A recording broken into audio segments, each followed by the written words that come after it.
Hey guys, and welcome to Swami Studios. I am your host, Moonlight Swami. Today I'm bringing you guys Josh Gibson, My Player, episode number 23, I believe. Today's topic is Satchel Paige. Now, before I get into the commentary, just wanted to clear something up from my previous video and just why this took so long to make. One, it's summer, just started, I'm busy, I'm tired, relaxing, and there have been a lot of thunderstorms.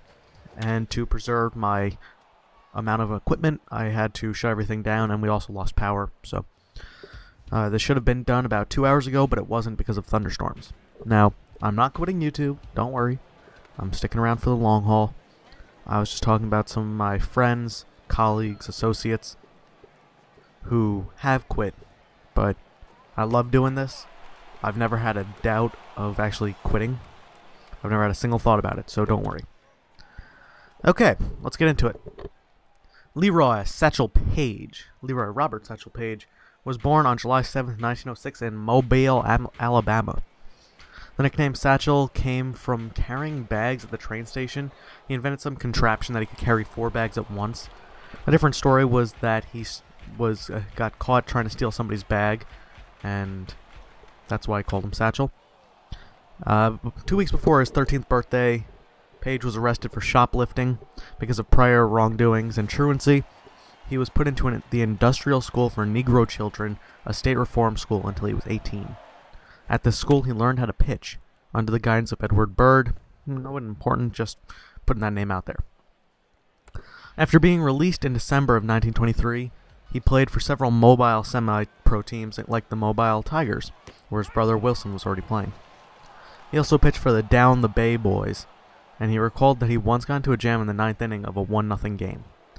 When his teammates made 3 errors to load the bases angrily, he began stomping around the mound. The fans started booing, and decided to call all of his outfielders in and have them sit in the infield during the last at-bat. Paige would then strike out the batter, winning the game, proving everybody wrong, and making a fool out of his team. In 1926, he signed with the Chattanooga White Sox in the minor Negro Southern League. Partway through the 1927 season, his contract was sold to the Birmingham Black Barons of the major Negro National League. At first, he threw hard but wild and began maturing in the next few seasons. In 1929, he struck out 176 batters in league games because they played a lot of exhibition games. That's where Gibson hit a lot of his home runs as well, but it was still part of the season. Just didn't count as their official stats, but Gibson did hit over 800 home runs, just putting that out there. But Paige, he was considered which is considered the most in a season in the Negro Leagues. On April 29th, 1929, he struck out 17 batters facing the Cuban Stars, beating the MLB record at that time of 16, which was held by Rube Waddell. And 6 days later, he'd strike out 18 versus the Nashville Elite Giants, which Bob Feller would end up tying in 1938. Those two had a long rivaled history. In the winter of 1929, Paige played in the Cuban League but did not like the atmosphere, and he went 6-5 and then left to go back to the U.S. The manager of the Barons actually would lease Paige out to various teams to bring in a bigger crowd. In 1930, he played for the Baltimore Black Sox, who won the 1929 American Negro League Championship. By spring of 1931, the Depression was destroying the Negro Leagues, and the Black Barons temporarily disbanded. Paige was signed by the Cleveland Cubs, but this took a toll on him, stating, and I quote, "I'd look over at the Cleveland Indians Stadium, called League Park. All season long it burned me, playing there in the shadow of that stadium. It didn't hurt my pitching, but it sure didn't do me any good," end quote. In June of 1931, the Crawford Colored Giants made Paige an offer of $250 a month. On August 6th, he made his debut against rival Homestead Grays. He pitched well, coming in for relief, pitching 5 scoreless innings with 6 Ks to get the win. He's doing well. He's one of the best pitchers of all time. In September, Paige joined a Negro All-Star team called the Philadelphia Giants to play in the California Winter League. This Winter League had both elite black players and white players. On October 24th, he won his first game 8-1, allowing 5 hits, striking out 11, including striking out Babe Herman 4 times. Not Babe Ruth, Babe Herman. Paige threw his first Negro League no-hitter in July of 1932. After the East-West League collapsed midseason, the Crawfords signed Cool Papa Bell, Judy Johnson, and others. The 1930s Crawfords is regarded as the best team in Negro League history, as they played 5 future Hall of Famers. Satchel Paige was a man who worked on his own time, often showing up late to games, even ones that he was scheduled to start in. In August, Paige left the Crawfords to join the North Dakota Bismarcks for $400 on a late model car for 1 month's work. It was his first experience playing with an integrated team in the United States, and he came back to the Crawfords in September and helped them win the second half championship, but was not selected for the first ever East-West All-Star game because he left in the first place. 1934 was by far Paige's best season, as he went 14-2 with a 2.16 ERA and 144 strikeouts in league games. On July 4th, he threw a second no-hitter, striking out 17. His first All-Star selection came in 1934. In 34, he had to face off against the next best pitcher, Slim Jones, in a charity benefit at Yankee Stadium. Paige and Jones finished at a 1-1 tie called on darkness, but in the rematch, Paige won 3-1. Later that fall, Satchel Paige faced Dizzy Dean in several exhibition games. Dean won 30 games that season, along with 2 in the World Series.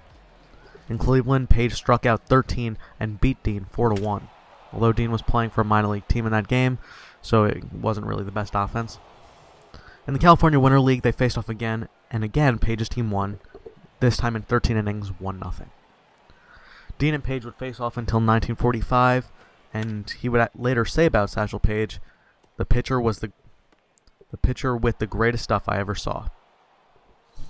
1935, Paige could not return to the NLL for leaving his team and playing for Bismarck, so he signed with the Kansas City Monarchs. That winter, a California promoter, John Burton, hired Paige to front a team called the Satchel Paige All-Stars. The team he faced had Joe DiMaggio in his last stop in the Bay Area before going to the Yankees. DiMaggio hit a game-winning infield single in the 10th after being deflected by Paige and the throw to first being late, and even with 12 strikeouts, Paige lost 2-1. DiMaggio later said that Paige was the best pitcher he ever faced. Later on, Paige rejoined the Crawfords on a $600 per month salary, the highest of the Negro Leagues. At the end of the season, Tom Wilson arranged with other NLL owners to assemble a team to enter the lucrative Denver Post tournament. The winner got somewhere between $5,000 and $7,000, and any team was allowed to join. Here's the team that they had. It included Satchel Paige, Josh Gibson, Cool Papa Bell, Leroy Matlock, Buck Leonard, and others. They swept the tournament in 7 straight and won the $5,000 prize. Many of that team went to play in the Dominican Republic in 1937, and Paige led the league at 8-2. In 1938, he suffered his first major injury, with his shoulder so hurt he could barely lift it. He was examined by physicians in Mexico and the U.S.